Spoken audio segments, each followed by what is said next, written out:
This is a tune of mine called The Wise Guy Waltz.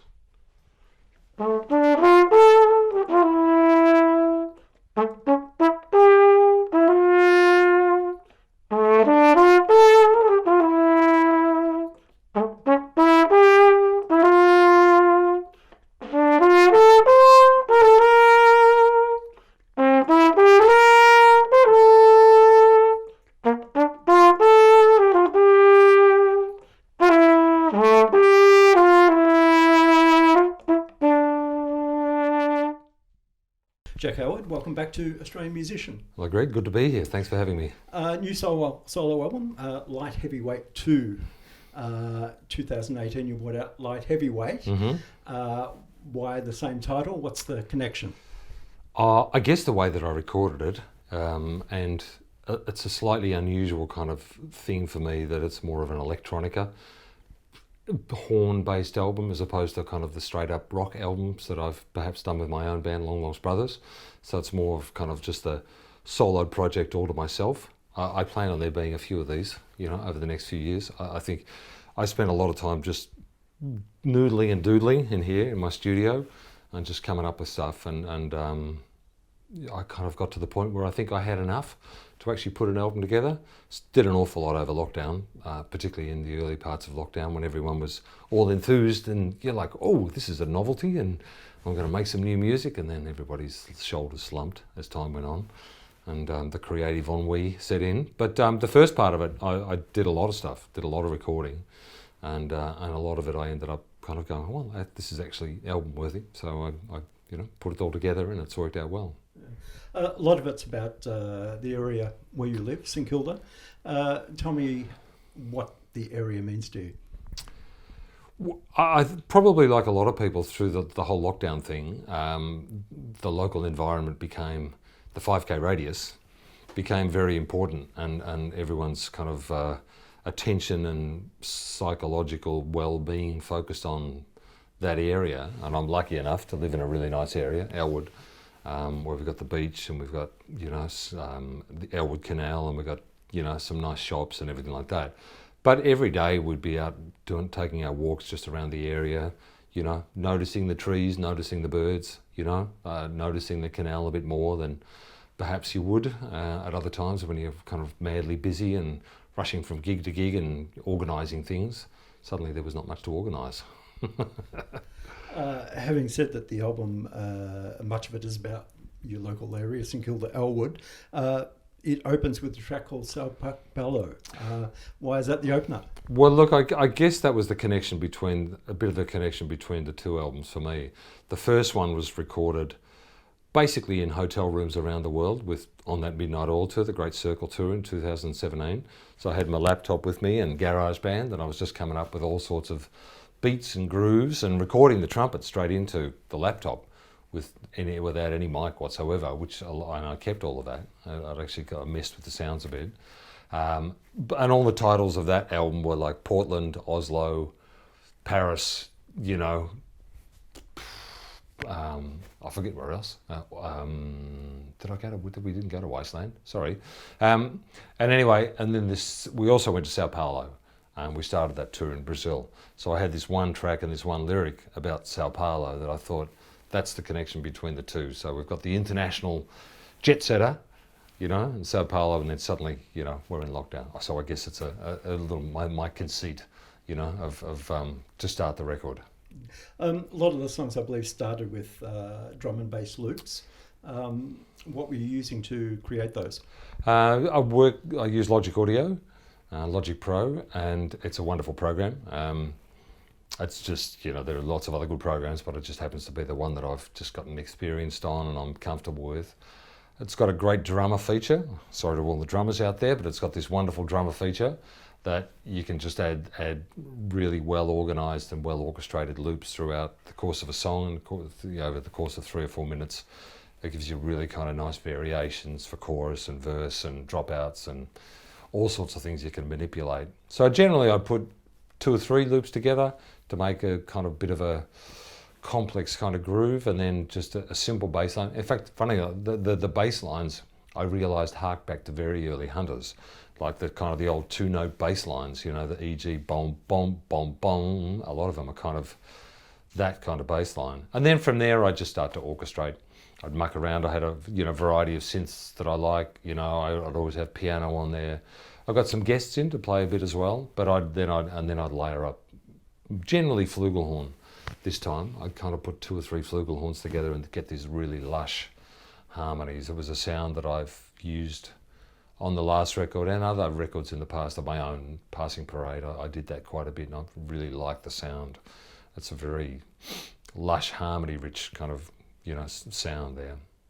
There's a track called MCG. You're a big Carlton supporter. How significant has the MC been for you over the years? Oh, as significant as for any other football supporter. I love going there. I mean, this particular track, I probably could have named it MCC, but it's a bit funny naming it about the MCC. But because I'm a member there, but I feel very un-MCC. I'm kind of a north suburban boy, and I go there and I feel like I'm a fish out of water amongst all the private school boys there, even though I teach at a private school. But it's anyway, the lyrics kind of all about that, of just going there and just feeling a part of it, but not a part of it, so yeah, but oh look, the MCG's incredible. I love Carlton, love going there. Big part of my Melbourne life. And your memories of Hunters playing there? Yeah. Well, look. Funnily enough, we have actually played there 3 times. We did the 2013 grand final, which was an amazing experience to actually play the grand final properly.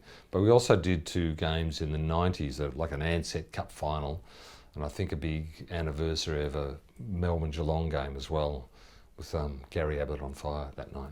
So yeah, I'm pretty lucky to have got to do that a few times. Who does the great guitar work on that track? Barry Palmer from Hunters. So Hunters have been, well, Barry, out of all the old Hunters guys, he and I and Michael Waters, we kind of catch up pretty regularly. So I actually still see him quite a bit. Probably more so than some of the others. And my son lives just down the road from him, down in Balnarring. So I actually bump into Barry and see him quite often. So I just got him over here to play. And he's just got a really nice angular take on things. He's an unusual kind of player. He can do the straightforward stuff, but when you kind of let him just, let loose with his imagination, he'll come up with some really interesting textures. And I just manipulated what he did a little bit, and it's worked out very nicely, actually. I'm really happy with that track. Yeah. Tell me about the other guest musicians and their contributions. Ed Bates, who's one of Australia's legendary pedal steel players, goes all the way back to the sports and has played with everybody and anybody, and is just a total magician on the pedal steel. And he has his own recording set up at home, so I actually sent him a few tracks and said, hey, do you feel like doing something on this? And he did, and it was always, I never had to, go, oh yeah, send it back or anything like that. It's like, oh, that's fantastic. And one track in particular, Just the Wind Blowing, he's playing his magic. He kind of joined the Long Lost Brothers, my original band, back in about 2007, 2008 for my lucky day. And he's kind of been with me ever since. And he's a really kind of excellent human being as well. He's really very well versed musically, and he's just a funny guy. He's a great, dark humour kind of guy to have around the band as well. But his contribution's been great. Fiona Leonard is another contributor. Yes. People probably haven't heard the name Fiona Leonard too much in musical circles. Fiona's my wife. And she's a naturopath, but of course we were in lockdown together, and she's a massive music fan, and she actually kind of had a bit of an old history back in the 80s as well, being involved in a variety of local musical projects, and being my only source of backing vocalist, I kind of asked her to sing, and she's done a really beautiful job actually, and it blends beautifully with mine on 3 or 4 of the tracks, particularly the more, I guess, songs. Some of these songs are just kind of extended grooves, but there are a few that are more proper arranged songs, and Fiona's made a great contribution to that. Especially, we did a video for Cicciolina, one of the songs which is an ode to our favourite restaurant, and we shot a video in lockdown which has got us both dancing, me in a bathrobe and feeding this Chong Sam, and she just looks magnificent and dances beautifully. I look like a complete oaf. Your musical arrangements seem to be getting more complex, I suppose, as you go on. Grey Street is a great example of that. Did you think you become a better musician? Look, I was actually asking myself this question the other day, whether I thought I was a better trumpet player than I was. And that's a little hard to tell. I feel like I am, just because of the breadth of experience that I have and because of teaching, where you're always focused on, the basics and technique, and you're really emphasising those over and over. And I get a really wide variety of playing with all sorts of different people, different recordings, different bands, from kind of big stuff to just all sorts of local stuff. So I feel like I'm getting a better trumpet player. In terms of the arrangements, to be frank, I don't think too hard about the arrangements, but I feel like I'm a good arranger. So in terms of a track like Grey Street, there's only a few elements, but I feel like I'm managing to put those elements together really nicely. So there'll be like a little natural dynamic at the end of a lyric passage where there's a little drum dropout or a bass dropout, and the horns might be arranged at the start. I feel like I'm doing that kind of stuff really nicely, but it's also quite intuitive. It's definitely not overthought. I tend to go with the happy accident. If I put a whole bunch of elements together, and then I just kind of arrange little bits to maybe emphasise some moment in the song. But it's certainly not on a Steely Dan or a King Crimson level, that's for sure. Elwood Canal has a gorgeous trumpet melody to it. Yeah. Who have been your biggest trumpet influences? Look, the obvious one would be Miles Davis. In fact, I had a kid today I was teaching. He's doing a Miles Davis tune from a soundtrack that he did just before Kind of Blue. Miles Davis, I guess, would be the main one. Outside of that, other classic jazz guys like Clifford Brown and Lee Morgan. Not spectacular trumpet people. I used to have arguments with a good pal years ago, Greg Maundrell, rest in peace, who used to be the lead trumpeter in Hey Hey, It's Saturday Band, and he used to argue for the Maynard Ferguson screeching maniac James Morrison kind of trumpet, and I was always much more, no, listen to this cool stuff, the Miles Davis or the Chet Baker or something.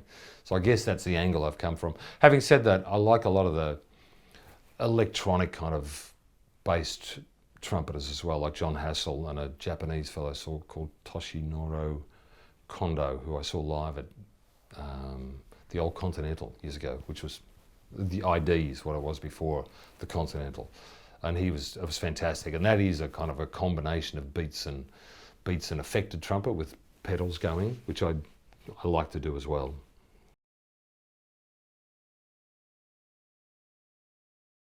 This beauty here is a Con Vintage Flugelhorn that I got through Future Music at school about 10 years ago now. Got some beautiful features, really gorgeous matte finish and a very dark tone that I like a lot. Other flugelhorns that I've played have kind of got they're all warm instruments, but they're just a bit brighter. This has got a real darkness to it that I love. And I've actually been using it for quite a few other recordings as well, like Rob Snarsky's new record. I played quite a lot, probably on 4 or 5 tracks on there. But I got it, I was only really just a trumpet man, but I was just playing trumpet with Hunters and through all my Long Lost Brothers stuff. But I got a couple of gigs about 10 to 12 years ago that I finally bit the bullet and got a flugelhorn. One was touring with Rodriguez. So the Break, that instrumental band, surf instrumental band with the Oils guys and Brian Ritchie, we became Rodriguez's backing band on that great tour as well. It was just after the release of Sugar Man, and it was huge. He was like massive at Blues Fest, filling Hamer Hall. And Jim Magini and I in particular, we kind of had to orchestrate all the parts within them. And a lot of the parts on the Rodriguez are trombone parts, they're not trumpet parts. And I'm not a trombone player, but the flugelhorn kind of covers that a lot. So that was one real strength. And that was quite a feature on the Rodriguez tour. Like that was, there was a lot of flugelhorn in those tracks when we did that live. And the other one, of course, was Bacharach. And when we do the Bacharach show, it's flugelhorn, what the world needs now is love, all that kind of stuff is perfect for those kind of tracks. So, and also on the new record, I don't know what it was. It's a pretty dark record. It's a dark sounding record. They're quite minor key, dark grooves, and just the warmth of the Flugelhorn, and especially like I did a lot of layering of the Flugelhorn, so I'd have 2 or 3 harmonies, even 4 harmonies going at once, and just like quite rich dissonant harmonies, and it's just a beautiful sound. I do a little bit of panning. It's also been really great because a lot of people over lockdown sent me tracks to actually record to as well, like Shane Nicholson sent me quite a bit of stuff, Rob Snarsky, Rob Hurst, even Confidence Man, which is a big, very popular, young act.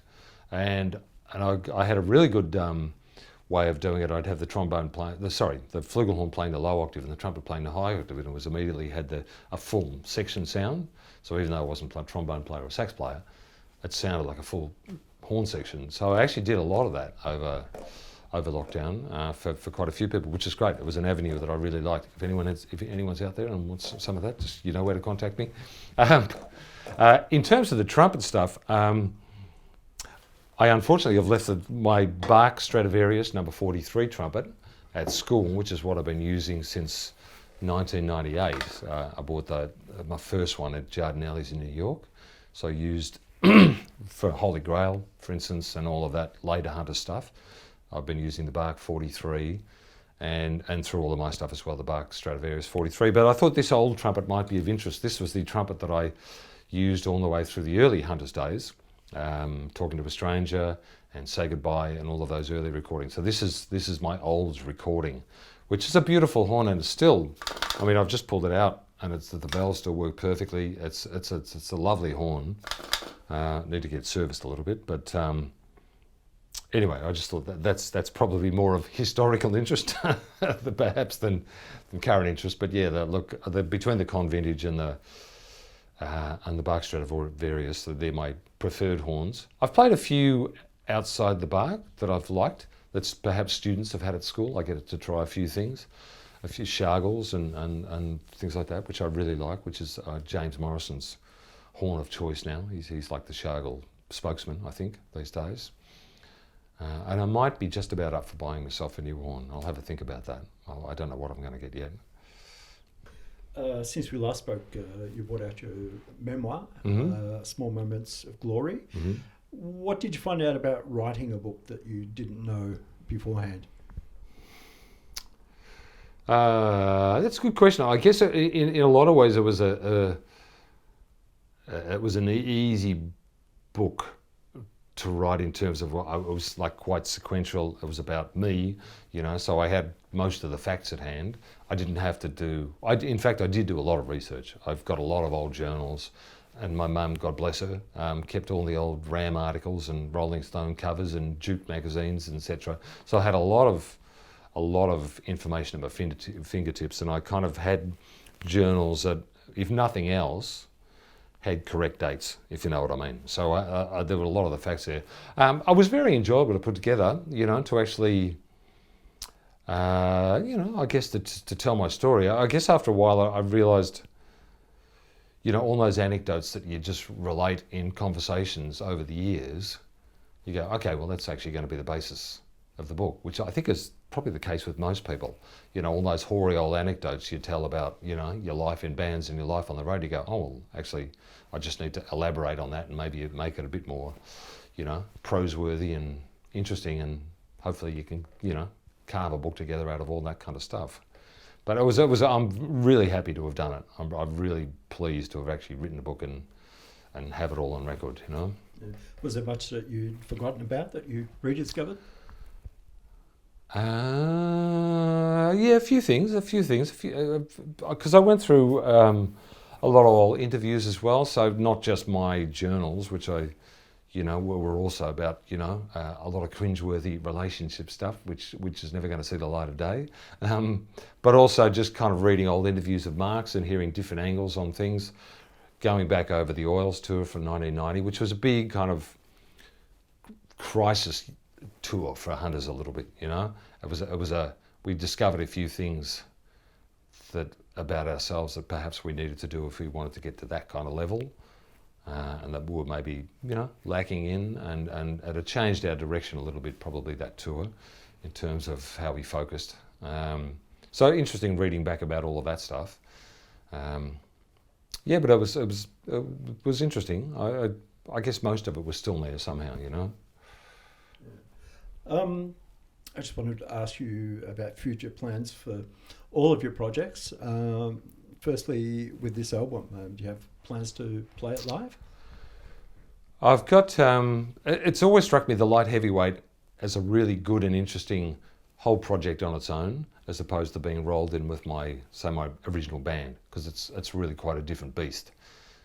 So when we did the launch a couple of years ago, I incorporated laptop, so we used a lot of the loops, because they're kind of interesting and different kind of beats and hard to reproduce live. So I had a combination of drums and the laptop. I think the next time around I'm going to do that, but also have a little bit more substantial live instruments. So have another horn player, have a proper dedicated keyboard player, and some of the guests as well. And planning on launching it at MIMO later in the year. I have long service leave in third term for my work, so my wife and I are kind of having a bit of a break from everything and going on holiday, and then I'm going to come back kind of strong at the end of the year and launch this properly then. And look, I'll kind of be getting back into all the other things that I do, my original band, the Epic Brass, the Bacharach, and hopefully coming up with new projects as well, because I like a project. I hate being idle. Yeah. Hunters and collectors plans? Well, we've got, we've been doing the Red Hot Summer Tour for the whole first half of the year, this year, well, February to May, and quite a few of those shows have been rescheduled yet again, due to COVID and also due to weather. We were meant to go to Sydney during that hell period up on the New South Wales coast when it just rained for 40 days and 40 nights. So we've got a few reschedules in October. What about bucket list projects, specific things in the back of your mind that you'd like to get to one day? Probably a more...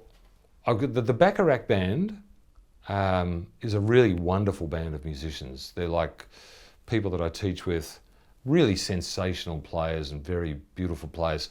And the Bacharach's great, but we're doing Bacharach stuff. But it's a beautiful ensemble that I want to utilise somehow. It's a combination of drums, full percussion with vibraphone and marimba, brilliant keyboard player John McCall, we've got flute, we've got violin, we've got trombone, we've got Flugelhorn, we've got beautiful vocalists. So I feel like I'd like to orchestrate something, either previous tracks of mine that would suit that, or write some brand new stuff that would suit that kind of lineup. I feel like that's probably the one that I've had in my head that I'd like to do at some point.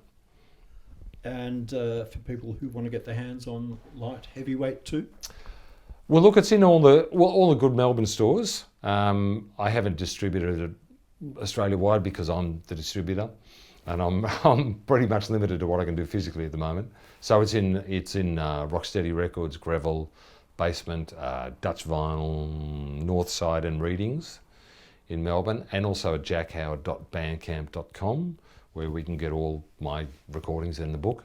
And also it's all over streaming services, of course, as well. It's on Spotify and iTunes and Pandora and Deezer and all the rest of them that are out there as well. So it's readily available if people want to search. Jack Howard, thanks for joining us. Thanks, Greg.